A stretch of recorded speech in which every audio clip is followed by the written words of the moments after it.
Halo, perkenalkan saya Valentino Suarel Paresi dengan NIM 2301 0119130 Kali ini saya pada praktikum pertama ilmu kesehatan ternak. Saya akan melakukan anamnesa bersama dengan peternak di peternakan Bulusan, Kecamatan Tembalang. Selamat menyimak. Mbah, namanya siapa, Mbah? Mbah Aryadi. Mbah Aryadi. Untuk alamat peternakan ini di mana, Mbah? Bulusan, Kecamatan Tembalang. Kecamatan Tembalang. Mungkin untuk pendidikan yang Mbah tempuh untuk pendidikan peternakan ini? Dulu pendidikan SMP. SMP. Oke. Lalu untuk mulai beternak sendiri, Mbah, dari tahun berapa? 2001. 2001. Mulai tak besarke. Oh, berarti mulai didirikan 2001. Nah, kalau aneh ya awet jadi saya ikut ternak bapak dulu ya awet muda. Oh. Ini mulai buka Berarti sapi. pendidikannya dari pengalaman juga ya, Mbah? Dari Atau didak pengalaman. gitu ya? Iya. Oke, untuk ilmu beternak sendiri yang didapat dari pengalaman sama didak itu berarti? Iya. Untuk jumlah ternak ada berapa, Mbah, di sini, Mbah? Kalau di sini ini ada 20 ekor sapi. Iya. Oke. Ekor sapi. Untuk kalau cara Mbah mengetahui kalau ternak tersebut sakit, sapi sakit, cara mengetahuinya gimana, Mbah?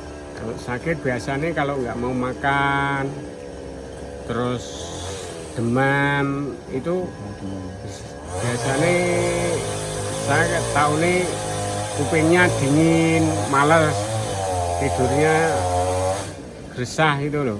Oh, Terus dingin kupingnya, terus malas makan gitu. mas makan ya. Oke, untuk nama penyakit yang pernah menyerang sapinya? Biasanya batuk-batuk, pilek gitu. Batuk-batuk sama Iya. pilek yang paling Iya. sering menyerang. Sering ya. Batuk, pilek. Cara mengatasinya gimana, Mbah, terhadap penyakit tersebut? Kalau saya sendiri menghadapi penyakit itu terus tak rebuske itu mas, rebuske tak blender ke kunyit sama madu, terus kasih garam, airnya minumnya air hangat mas. Oh, gitu. Itu dijadikan satu, nanti paling 1 hari. Rebusan temulawak juga nggak, Mbah? Ya temulawak ya kunyit. Kalau temulawak itu saya masih mentah-mentah gitu. Kalau kunyit kering, tak blender gitu. Usaha yang dilakukan untuk mencegah penyakitnya apa, Mbah? Kan itu untuk mengobati gitu. Nah. Untuk mencegah supaya nggak terjadi batuk dan pilek atau sama. Tak kasih obat nganu mas, tak itu koyo tolak angin. Tolak angin. Nah, itu tak beli set-setan itu. Kalau 1 ekor bobotnya kami berapa kilo. Terus saya tak belikan dulu, tak minumi 5 sampai 7. 5 sampai 7 tolak angin. Iya. Oh iya. Lalu untuk pakan yang diberikan sendiri, Mbah? Itu kalau diberikan dari onggok telo dari pati mas, terus dedek, sentrat sudah. Enggak, telot dari pati. Nah, dari pati, onggok telo dari pati, terus dedek, terus sentrat sudah. Oke. Terus waktu pemberiannya, Mbah, kapan? Pembeli ini Pemberian pakannya, waktunya makan itu pagi jam 7 sampai jam 9. pagi 7 sampai jam 9 pagi. Terus sore jam 4 sampai jam 5. Jam 4 sampai jam 5. Untuk cara membersihkan tubuh sapi atau tubuh ternak? Ya itu paling tak mandiin, nanti habis mandiin terus makan, terus bersih-bersih. Mandinya pakai Semprot itu gitu ya? ya, pakai langsung air dari keran itu. Kalau Semprot. cara membersihkan kotorannya? Itu paling dibuangi dulu di samping rumah, itu nanti bukan dibikin pupuk sendiri. Dibikin pupuk sendiri. Ya. Jadi diolah kembali ya? Diolah kembali.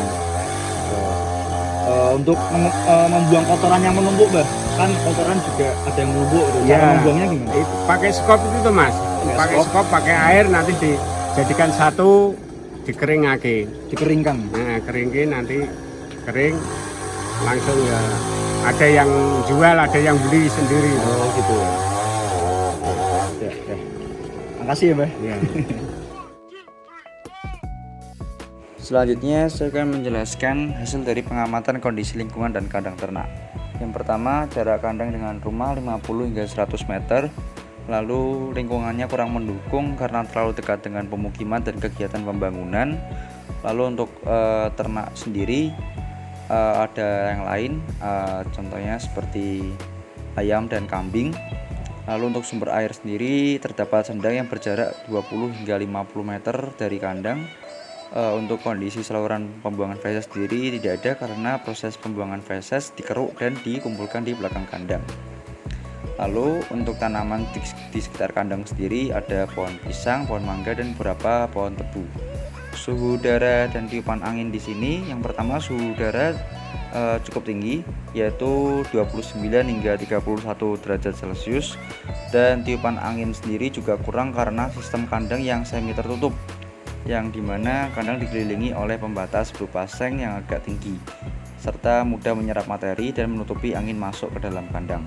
Sifat bangunan kandang sendiri bersifat semi permanen, dan untuk kebersihan alas kandang bisa dilihat masih kurang bersih karena masih terdapat feses dan campuran urin yang tersebar. Untuk tempat pakan dan minum sendiri sudah terbuat dari semen dan sudah permanen. Bisa dilihat untuk tempat pakan sendiri berada di sebelah kiri dan untuk tempat minum berada di sebelah kanan. Untuk kondisi lain yang kurang memenuhi syarat yaitu kondisi pada kandang yang kurang luas, jadi jarak antar ternak yang berkelompok itu berdekatan dan jarak ternak dengan atap sangat pendek yang membuat ternak gampang stres panas. Selanjutnya untuk pengamatan tingkah laku ternak dari jarak jauh, yang pertama posisi ternak berkelompok dan aktivitas gerak ternak normal, artinya semua aktif bergerak. Untuk posisi berdiri pada ternak juga normal, dan bisa dilihat untuk nafsu makan ternak pun juga baik. Untuk bagian tubuh yang tidak aktif bergerak tidak ada, artinya semua normal, semua aktif bergerak. Lalu pengamatan dari jarak dekat, yang pertama ada kondisi permukaan kulit. Pada kondisi permukaan kulit tentu kurang bersih, dan kelainan di bagian permukaan tubuh pun terdapat beberapa luka terbuka. Bisa dilihat pada sapi yang saya amati ini terdapat luka yang terbuka di bagian punggung dan dikerubungi oleh lalat. Lalu untuk kelainan tersebut sendiri tidak hanya pada punggung, melainkan pada kaki juga.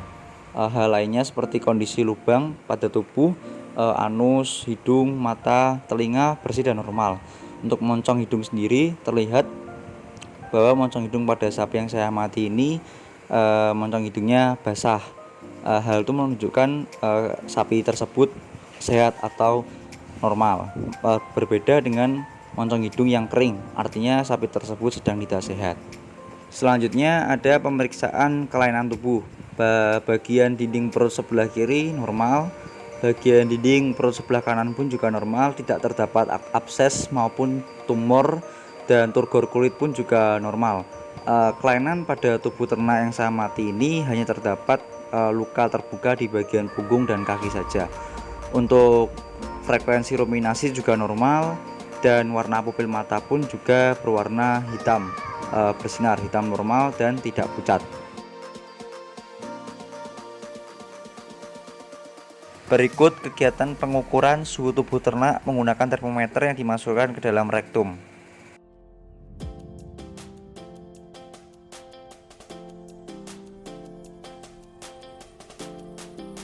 Selanjutnya pemeriksaan status fisiologis pada tubuh ternak. Yang pertama, kita melakukan pengukuran pada frekuensi nafas ternak dengan cara mendekatkan tangan kita pada hidung ternak dan dirasakan nafas ternak, lalu dihitung selama 1 menit. Hasil pengukuran frekuensi nafas ternak ini didapatkan 24 kali per menit. Lalu selanjutnya ada untuk hasil pengukuran temperatur rektal yang telah kami lakukan dengan termometer, didapatkan hasilnya 38,6 derajat Celcius. Nah, lalu untuk denyut jantung sendiri 55 kali per menit, dan untuk denyut nadi sendiri didapatkan hasilnya 57 kali per menit. Lalu untuk predisposisi, faktor-faktor yang mengaruhi terjadinya sakit dilihat pada kebersihan kandangnya kurang bersih, kebersihan lingkungan juga kurang mendukung karena masih dekat dengan tempat pembuangan sampah. Lalu untuk kebersihan saluran air juga kurang bersih karena tidak ada saluran air yang tersedia yang bersih untuk pemeliharaan. Untuk penampungan feses sendiri ditumpuk di bagian belakang kandang.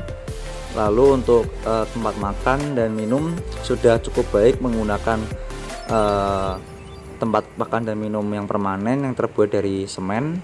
Untuk ekstoparasit sendiri yang nampak hanya lalat dan nyamuk. Itu untuk apa mas? Oh, biar nggak dilubungi lalat ya.